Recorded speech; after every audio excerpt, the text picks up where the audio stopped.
like to now share ISA's vision in terms of what is required for driving energy storage and e-mobility.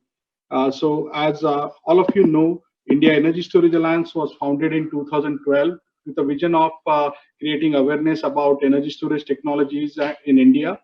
In 2016, we upgraded our mission to make India a global leader in research, manufacturing, and adoption of advanced energy storage, microgrid, and e-mobility technologies by 2022.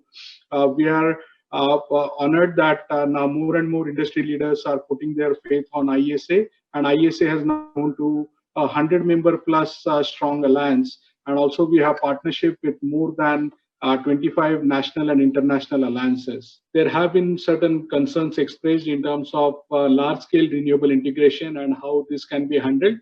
Definitely, there are a lot of tools available to the grid operators where they can use the existing generation as well as demand flexibility to try to mix and match that.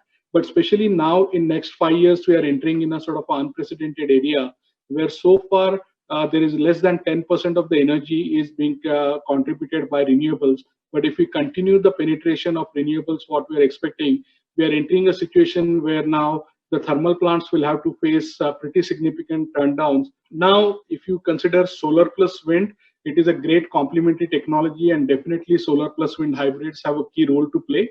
But when you compare that with a natural load shape of the grid, you realize that there is still a big gap which is present, particularly from say 4 p.m. or 5 p.m. in the evening till 9 p.m.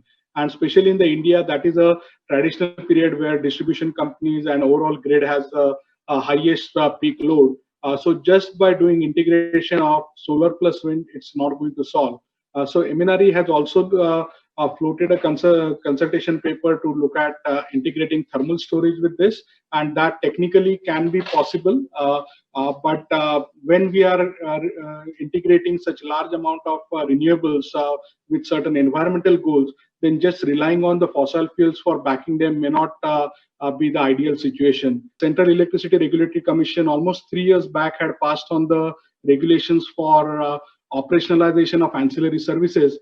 Unfortunately, for last 3 years, we have been still doing pilot studies for thermal plants or hydro plants on can we use these plants for synchronous reserve, whereas there are expert studies available from around the world which has demonstrated that even in countries where already thermal plants or hydro plants are providing frequency regulation services, which is a secondary response service, energy storage technologies are actually more cost effective and provide better stability and reliability for the grid. So combined between electric vehicle and stationary market, we definitely are confident that we have more than sufficient demand to absorb entire 50 gigawatt hour of manufacturing being proposed by Niti Aayog, and possibly we need to look at second phase of this manufacturing mission, where from 50 gigawatt hour we can look at getting to 500 gigawatt hour of manufacturing in next decade.